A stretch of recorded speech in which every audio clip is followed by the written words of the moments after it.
basically what I do is I help them try to survive academically is part of the job description. The other part is just teach them English. So half of my day will be kind of grammar slash just conversational things. Sometimes it's quirky, like we'll cover songs, that way they can kind of understand slang. And the other part is, they'll be taking chemistry, but they can't even introduce themselves. And so we try to learn study skills, things like that, to help them survive.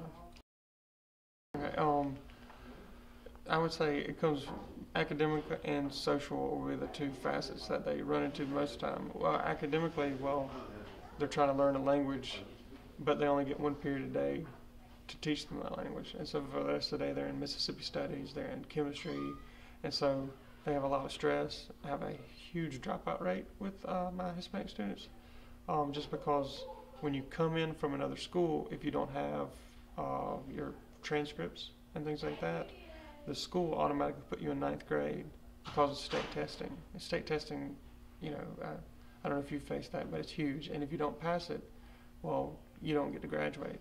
And if you don't pass it, the school looks bad. And so what the school will do is to protect themselves too, is to put them in ninth grade. Well, I'll have a 17-year-old come in and be put in ninth grade.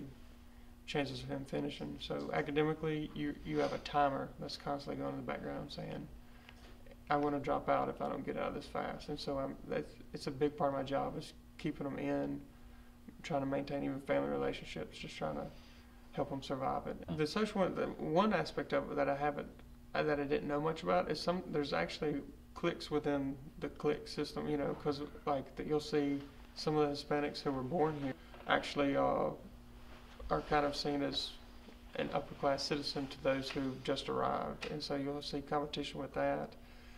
Even within I have some students from Honduras or Venezuela. Well, those are even kind of ostracized by the other, and so it's not as simple as it seems from the outside looking in. Well, I mentioned that my dropout rates are abysmal right now. Basically, I try to meet parents. We have parent nights here, but where I live in Oxford is actually North Oxford, and there's a small pocket of a Hispanic community nearby, and they'll come over to our house, and basically I try to maintain that relationship. One, to try to help them if I can, especially if they've dropped out. I don't think they realize it, but they've really damaged their ability to move forward, and so I try to just see what we can do. In addition to that, one of the speakers we have with ELL, she calls it the cousin effect, where when one family comes in, if they find everything nice, which I haven't had many say they haven't liked Oxford. Well, what happens is they tell family members and say, we're living in Oxford, we have a nice job, it's a nice community, people are friendly to us. Well, then family members start to come in.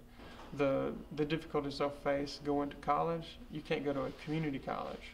Whereas in Oxford they had that, I guess it was a law passed where if you're a graduate of Oxford High School or Lafayette High School, you can go to the junior college for free, where they'll pay for your first 2 years. Well, that's not available for a Hispanic student who comes in and doesn't have, Social Security number, things like that. But at Ole Miss, that same rule applies, where by law they don't have to have proof of birth certificate, things like that. And so but where it gets them is they have to pay out-of-state tuition, even if they were born here. Born here wouldn't work because they would end up being a citizen, but if they move here shortly after birth and have been here in Oxford, they still won't get residency status on their tuition rate. So.